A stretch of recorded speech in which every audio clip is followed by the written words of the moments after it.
ಪ್ರಿಯ ವಿದ್ಯಾರ್ಥಿಗಳೇ, ಇವತ್ತಿನ ತರಗತಿಯಲ್ಲಿ ನಾವು ದ್ವಿತೀಯ PUC ವಿದ್ಯಾರ್ಥಿಗಳಿಗೆ ಸಂಬಂಧಪಟ್ಟಂತೆ ಸಮಗ್ರ ಅರ್ಥಶಾಸ್ತ್ರದಲ್ಲಿ ಬರುವ ಅಧ್ಯಾಯ 3 ಹಣ ಮತ್ತು ಬ್ಯಾಂಕಿಂಗ್ ಎನ್ನುವಂತಹ ಪಾಠದಲ್ಲಿ ನಾವು 4 ಅಂಕಕ್ಕೆ ಅತಿ ಮಹತ್ವವಾದಂತಹ ಒಂದು ಪ್ರಶ್ನೆಯನ್ನ ನಾವು ಈಗ ಬಿಡಿಸ್ತಾ ಹೋಗೋಣ. ಪ್ರಶ್ನೆ ಯಾವ ರೀತಿ ಇರ್ತದೆ? ಭಾರತೀಯ ರಿಸರ್ವ್ ಬ್ಯಾಂಕಿನ ಕಾರ್ಯಗಳನ್ನು ವಿವರಿಸಿರಿ. ಅಂದ್ರೆ RBI ನ ಕಾರ್ಯಗಳನ್ನು ವಿವರಿಸಿರಿ. RBI ಅಂದ್ರೇನು? Reserve bank of India. ನೋಡಿ, ಪ್ರಶ್ನೆ ಭಾರತೀಯ ರಿಸರ್ವ್ ಬ್ಯಾಂಕಿನ ಕಾರ್ಯಗಳನ್ನ ವಿವರಿಸಿರಿ ಅಂತೇಳಿ ಪ್ರಶ್ನೆ ಇರ್ತದೆ. ಈಗ ಉತ್ತರ ನೋಡೋಣ ನಾವು. ಎಲ್ಲಾ ದೇಶಗಳು ಒಂದೊಂದು ಕೇಂದ್ರ ಬ್ಯಾಂಕ್ ಅನ್ನು ಹೊಂದಿರುವಂತೆ ನಮ್ಮ ಭಾರತ ದೇಶವು ಕೂಡ ಒಂದು ಕೇಂದ್ರ ಬ್ಯಾಂಕ್ ಅನ್ನ ಹೊಂದಿದೆ. ಅದನ್ನ ನಾವು ಭಾರತೀಯ ರಿಸರ್ವ್ ಬ್ಯಾಂಕು ಅಂತೇಳಿ ಕರೀತೇವೆ. ಈ ಭಾರತೀಯ ರಿಸರ್ವ್ ಬ್ಯಾಂಕು 1935 ಅಂದ್ರೆ 1935 ಏಪ್ರಿಲ್ 1ರಂದು ಖಾಸಗಿ ಷೇರುದಾರರ ಬ್ಯಾಂಕ್ ಆಗಿ 5 ಕೋಟಿ ರೂಪಾಯಿ ಬಂಡವಾಳದೊಂದಿಗೆ ಪ್ರಾರಂಭವಾಯಿತು, ಸ್ಥಾಪನೆ ಆಯಿತು. ಮುಂದೆ ಸರ್ಕಾರಕ್ಕೆ ತನ್ನ ಎಲ್ಲ ಜವಾಬ್ದಾರಿಗಳನ್ನು ನಿರ್ವಹಿಸಿಕೊಂಡು ಹೋಗೋದಕ್ಕೆ ಒಂದು ಬ್ಯಾಂಕಿನ ಅವಶ್ಯಕತೆ ಬಿದ್ದಿದ್ದರಿಂದ ಸರ್ಕಾರ ಆ ಬ್ಯಾಂಕ್ ಅನ್ನ 1949 ಜನವರಿ 1ರಂದು ರಾಷ್ಟ್ರೀಕರಣ ಮಾಡಲಾಯಿತು. ಹಾಗಾದ್ರೆ ಈ ಭಾರತೀಯ ರಿಸರ್ವ್ ಬ್ಯಾಂಕಿನ ಆಡಳಿತ ಮಂಡಳಿಯಲ್ಲಿ 20 ಜನ ಕೇಂದ್ರ ನಿರ್ದೇಶಕ ಮಂಡಳಿಯವರು ಆ ಇಡೀ ಭಾರತೀಯ ರಿಸರ್ವ್ ಬ್ಯಾಂಕಿನ ಆಡಳಿತವನ್ನ ನಡೆಸಿಕೊಂಡು ಹೋಗ್ತಾ ಇರ್ತಾರೆ. ಆ 20 ಜನ ಕೇಂದ್ರ ನಿರ್ದೇಶಕ ಮಂಡಳಿಯಲ್ಲಿ ಒಬ್ಬ ಗವರ್ನರ್ ಇರ್ತಾನೆ. ಪ್ರಸ್ತುತ ಭಾರತೀಯ ರಿಸರ್ವ್ ಬ್ಯಾಂಕಿನ ಗವರ್ನರ್ ಶಕ್ತಿಕಾಂತ್ ದಾಸ್. ಅವನಿಗೆ ಸಹಾಯಕ್ಕಾಗಿ 4 ಜನ ಉಪ ಗವರ್ನರ್ಗಳಿರ್ತಾರೆ. ದೆಹಲಿ, ಮುಂಬೈ, ಕಲ್ಕತ್ತಾ, ಚೆನ್ನೈ ಇವು 4 ಪ್ರಾದೇಶಿಕ ಕಚೇರಿಗಳಿಂದ ಒಬ್ಬೊಬ್ಬ ಸದಸ್ಯ ಅಲ್ಲಿ ರಿಸರ್ವ್ ಬ್ಯಾಂಕಿನ ಆಡಳಿತ ಮಂಡಳಿಯಲ್ಲಿ ಇರ್ತಾರೆ. ಭಾರತ ಸರ್ಕಾರದ ಹಣಕಾಸು ಇಲಾಖೆಯ ಒಬ್ಬ ಕಾರ್ಯದರ್ಶಿ ಕೂಡ ಭಾರತೀಯ ರಿಸರ್ವ್ ಬ್ಯಾಂಕಿನ ಆಡಳಿತ ಮಂಡಳಿಯ ಸದಸ್ಯನಾಗಿರ್ತಾನೆ.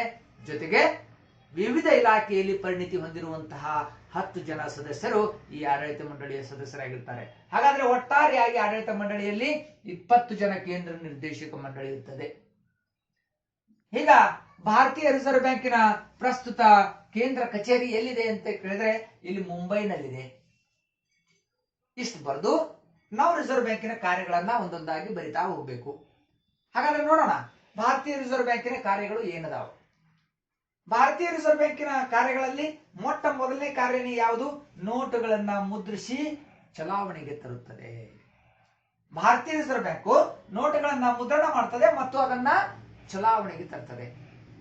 ಭಾರತೀಯ ರಿಸರ್ವ್ ಬ್ಯಾಂಕು ಯಾವ ನೋಟುಗಳನ್ನ ಮುದ್ರಿಸ್ತದೆ ಮತ್ತು ಚಲಾವಣೆಗೆ ತರ್ತದೆ ಅಂತಂದ್ರೆ 10 ರೂಪಾಯಿ ನೋಟು, 20 ರೂಪಾಯಿ, 50 ರೂಪಾಯಿ, 100 ರೂಪಾಯಿ, 200 ರೂಪಾಯಿ, 500 ರೂಪಾಯಿ, 2000 ರೂಪಾಯಿ ಮುಖಬೆಲೆಯ ಎಲ್ಲಾ ಕರೆನ್ಸಿ ನೋಟುಗಳನ್ನ ಮುದ್ರಿಸಿ ಚಲಾವಣೆಗೆ ತರುವ ದೇಶದ ಏಕೈಕ ಅಧಿಕಾರ ಭಾರತೀಯ ರಿಸರ್ವ್ ಬ್ಯಾಂಕಿಗಿದೆ. ಇನ್ನು ನಾಣ್ಯಗಳನ್ನ ಭಾರತ ಸರ್ಕಾರದ ಹಣಕಾಸು ಸಚಿವಾಲಯ ಮುದ್ರಿಸಿ ಚಲಾವಣೆಗೆ ತರುವಂತಹ ಅಧಿಕಾರವನ್ನ ಹೊಂದಿದೆ. ಹಾಗಾದ್ರೆ ನೋಟುಗಳನ್ನ ಮುದ್ರಿಸಿ ಚಲಾವಣೆಗೆ ತರ್ತಕ್ಕಂತಹ ಏಕಮಾತ್ರ ಸಂಸ್ಥೆ ಭಾರತೀಯ ರಿಸರ್ವ್ ಬ್ಯಾಂಕು. ಹಾಗಾದ್ರೆ ಈ ನೋಟುಗಳನ್ನ ಮುದ್ರಿಸಿ ಚಲಾವಣೆಗೆ ತರಬೇಕಾದ್ರೆ 1956ರಲ್ಲಿ ಕನಿಷ್ಠ ಮೀಸಲು ಪದ್ಧತಿ ಅಂತೇಳಿ ಒಂದು ರೂಲ್ಸ್ ಅನ್ನ ಅನ್ವಯ ಮಾಡಿಕೊಂಡಿದೆ. 1956ರ ಕನಿಷ್ಠ ಮೀಸಲು ಪದ್ಧತಿ ಪ್ರಕಾರ 200 ಕೋಟಿ ರೂಪಾಯಿ ನೋಟನ್ನ ಮುದ್ರಿಸಿ ಚಲಾವಣೆಗೆ ತರಬೇಕಾದ್ರೆ 115 ಕೋಟಿ ರೂಪಾಯಿಯ ಚಿನ್ನವನ್ನು ಅಡವಾಗಿಡಬೇಕು ಸರ್ಕಾರ. ಜೊತೆಗೆ ಉಳಿದ 85 ಕೋಟಿ ರೂಪಾಯಿ ವಿದೇಶಿ ವಿನಿಮಯಗಳನ್ನ ಅಡವಾಗಿಟ್ಟಾಗ 200 ಕೋಟಿ ರೂಪಾಯಿಯನ್ನ ಮುದ್ರಿಸಿ ಚಲಾವಣೆಗೆ ತರ್ತದೆ. ಇನ್ನು ಭಾರತೀಯ ರಿಸರ್ವ್ ಬ್ಯಾಂಕಿನ ಇನ್ನೊಂದು ಕಾರ್ಯ ಸಾಲವನ್ನ ನಿಯಂತ್ರಣ ಮಾಡ್ತದೆ. ದೇಶದೊಳಗೆ ಸಾಲ ನಿಯಂತ್ರಣ.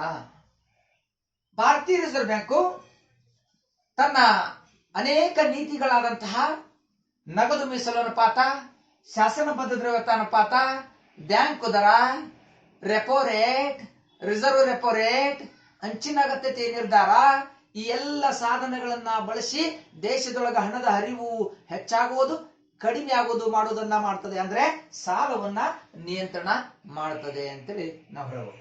ಅದರ ಜೊತೆಗೆ ಮೂರನೇ ಕಾರ್ಯ, ಈ ಭಾರತೀಯ ರಿಸರ್ವ್ ಬ್ಯಾಂಕು ಇದು ಸರ್ಕಾರದ ಬ್ಯಾಂಕು.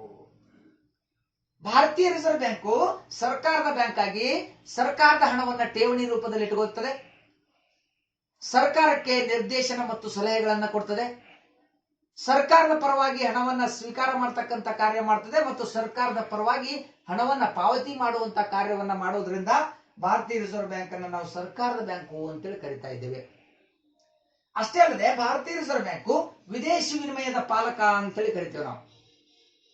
ಅಂದ್ರೆ ಎಲ್ಲ ದೇಶಗಳ ಕರೆನ್ಸಿಗಳನ್ನ ಅಂದ್ರೆ ವಿದೇಶಿ ವಿನಿಮಯಗಳನ್ನ ತನ್ನ ಬಳಿ ಪಾಲನೆ ಮಾಡಿ ಇಟ್ಟುಕೊಂಡಿರ್ತದೆ, ಕಾಪಾಡಿಕೊಂಡು ಇಟ್ಟುಕೊಂಡಿರ್ತದೆ. ಅದು ವಿದೇಶಿ ವ್ಯಾಪಾರ ಮಾಡುವಾಗ ಅದು ಒಂದು ದೇಶದ ಕರೆನ್ಸಿಯನ್ನ ಇನ್ನೊಂದು ದೇಶದ ಕರೆನ್ಸಿಗೆ ಅದನ್ನ ಬದಲಾವಣೆ ಮಾಡಿ ಕೊಡ್ತಕ್ಕಂತ ಕಾರ್ಯ ಮಾಡೋದ್ರಿಂದ ಇಲ್ಲಿ ಭಾರತೀಯ ರಿಸರ್ವ್ ಬ್ಯಾಂಕ್ ಅನ್ನ ನಾವು ವಿದೇಶಿ ವಿನಿಮಯದ ಪಾಲಕ ಅಂತೇಳಿ ನಾವು ಕರಿತೇವೆ. ಇನ್ನು ಭಾರತೀಯ ರಿಸರ್ವ್ ಬ್ಯಾಂಕು ಇದು ಬ್ಯಾಂಕುಗಳ ಬ್ಯಾಂಕು. ದೇಶದಲ್ಲಿರುವಂತಹ ಎಲ್ಲ ವಾಣಿಜ್ಯ ಬ್ಯಾಂಕುಗಳ ಮೇಲ್ವಿಚಾರಣೆ ಮಾಡತಕ್ಕಂತ ಕಾರ್ಯವನ್ನ ಭಾರತೀಯ ರಿಸರ್ವ್ ಬ್ಯಾಂಕ್ ಮಾಡೋದ್ರಿಂದ ಈ ಭಾರತೀಯ ರಿಸರ್ವ್ ಬ್ಯಾಂಕ್ ಅನ್ನ ನಾವು ಬ್ಯಾಂಕುಗಳ ಬ್ಯಾಂಕು ಅಂತೇಳಿ ಕರಿತೇವೆ. ಯಾಕಂದ್ರೆ ಹೊಸ ಬ್ಯಾಂಕುಗಳ ಶಾಖೆ ತೆಗಿಬೇಕಾದ್ರೆ ರಿಸರ್ವ್ ಬ್ಯಾಂಕಿನ ಲೈಸೆನ್ಸ್ ಬೇಕು. ಬ್ಯಾಂಕಿನ ಕಾರ್ಯಗಳನ್ನ ಮಾಡಬೇಕಾದ್ರೆ ಆ ಭಾರತೀಯ ರಿಸರ್ವ್ ಬ್ಯಾಂಕಿನ ಕಾಯ್ದೆಗೆ ಒಳಪಟ್ಟೆ ತಮ್ಮ ದಿನನಿತ್ಯದ ಕಾರ್ಯಗಳನ್ನು ಮಾಡಬೇಕು. ಒಂದು ವೇಳೆ ಭಾರತೀಯ ರಿಸರ್ವ್ ಬ್ಯಾಂಕಿನ ಕಾಯ್ದೆಗಳನ್ನ ಪಾಲಿಸದೇ ಇದ್ದರೆ ಆ ಬ್ಯಾಂಕಿನ ಲೈಸೆನ್ಸ್ ಅನ್ನ ರದ್ದು ಮಾಡತಕ್ಕಂತ ಅಧಿಕಾರ ಕೂಡ ಭಾರತೀಯ ರಿಸರ್ವ್ ಬ್ಯಾಂಕ್ ಇದೆ ನೋಡಿ. ಈ ರೀತಿ ಭಾರತೀಯ ರಿಸರ್ವ್ ಬ್ಯಾಂಕು ಬ್ಯಾಂಕುಗಳ ಬ್ಯಾಂಕ್ ಆಗಿ ಅಂದ್ರೆ ಶಾಖೆಗಳನ್ನು ಕೂಡ ಬ್ಯಾಂಕಿನ ಶಾಖೆಗಳು ವಿಸ್ತರಣೆ ಮಾಡಬೇಕಾದ್ರೆ ಭಾರತೀಯ ರಿಸರ್ವ್ ಬ್ಯಾಂಕಿನ ಪರ್ಮಿಷನ್ ಅನ್ನ ತಗೋಬೇಕಾಗಿರೋದ್ರಿಂದ ಭಾರತೀಯ ರಿಸರ್ವ್ ಬ್ಯಾಂಕು ದೇಶದಲ್ಲಿರುವಂತಹ ಎಲ್ಲ ವಾಣಿಜ್ಯ ಬ್ಯಾಂಕುಗಳ ಬ್ಯಾಂಕ್ ಆಗಿ ಕಾರ್ಯನಿರ್ವಹಿಸುತ್ತದೆ. ಇನ್ನು ಭಾರತೀಯ ರಿಸರ್ವ್ ಬ್ಯಾಂಕಿನ ಇನ್ನೊಂದು ಕೆಲಸ ಅಂತಿಮ ಋಣದಾತ. ವೆರಿ ಇಂಪಾರ್ಟೆಂಟ್ ಇದು. 1 ಮಾರ್ಕ್ಸಿಗೆ 2 ಮಾರ್ಕ್ಸಿಗೆ ಒಂದು ಕ್ವಶನ್ ಇದೆ ಅಂತಿಮ ಋಣದಾತ ಬಗ್ಗೆ. ಅಂತಿಮ ಋಣದಾತರಾಗಿ ಹೇಗೆ ಕೆಲಸ ಮಾಡ್ತಂತಂದ್ರೆ ಭಾರತದಲ್ಲಿ ನೋಟುಗಳನ್ನ ಮುದ್ರಿಸಿ ಚಲಾವಣೆಗೆ ತರುವಂತಹ ಏಕಮಾತ್ರ ಸಂಸ್ಥೆ ಭಾರತೀಯ ರಿಸರ್ವ್ ಬ್ಯಾಂಕು. ವಾಣಿಜ್ಯ ಬ್ಯಾಂಕುಗಳಿಗೆ ಹಣಕಾಸಿನ ಸಹಾಯ ಬೇಕಾದಾಗ, ಹಣದ ಅವಶ್ಯಕತೆ ಇದ್ದಾಗ ಅಥವಾ ಬ್ಯಾಂಕುಗಳು ವಾಣಿಜ್ಯ ಬ್ಯಾಂಕುಗಳು ದಿವಾಳಿಯಾದಾಗ, ನಷ್ಟ ಅನುಭವಿಸುತ್ತಿರುವಾಗ ಆ ಬ್ಯಾಂಕುಗಳು ಪುನಶ್ಚೇತನಗೊಳ್ಳುವಂತೆ ಅವುಗಳಿಗೆ ಹಣದ ಸಹಾಯವನ್ನ ಒದಗಿಸಿ ಅವು ಮರಳಿ ಪುನಶ್ಚೇತನವಾಗುವಂತೆ ಮಾಡೋದ್ರಿಂದ ಭಾರತೀಯ ರಿಸರ್ವ್ ಬ್ಯಾಂಕ್ ಅನ್ನ ಅಂತಿಮ ಋಣದಾತ ಅಂತೇಳಿ ನಾವು ಕರಿತೇವೆ. ಹಾಗಾದ್ರೆ ಮತ್ತೆ ಯಾವ ಕಾರ್ಯ ಮಾಡ್ತದೆ ಭಾರತೀಯ ರಿಸರ್ವ್ ಬ್ಯಾಂಕು? ಕೃಷಿ ಅಭಿವೃದ್ಧಿಗೆ ಬೇಕಾದಂತಹ ಹಣಕಾಸನ್ನ ಒದಗಿಸ್ತದೆ. ನಮ್ಮ ಭಾರತ ದೇಶದಲ್ಲಿ ಕೃಷಿ ಅಭಿವೃದ್ಧಿ ಆಗಬೇಕಾದ್ರೆ ಅದಕ್ಕೆ ಹಣಕಾಸಿನ ಅವಶ್ಯಕತೆ ಇದೆ.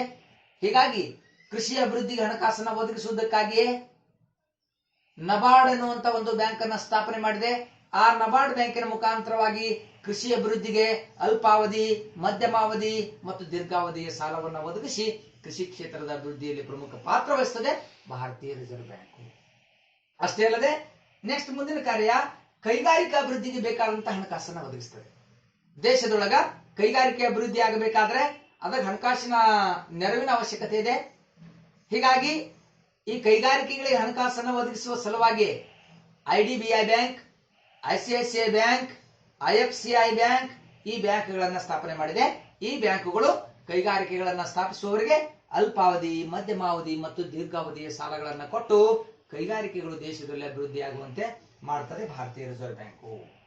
ನೆಕ್ಸ್ಟ್ ಇನ್ನೊಂದು ಕೆಲಸ ಯಾವುದು? ಸಂಶೋಧನೆಗಳಿಗೆ ಬೇಕಾದಂತಹ ಹಣಕಾಸನ್ನು ಒದಗಿಸ್ತದೆ.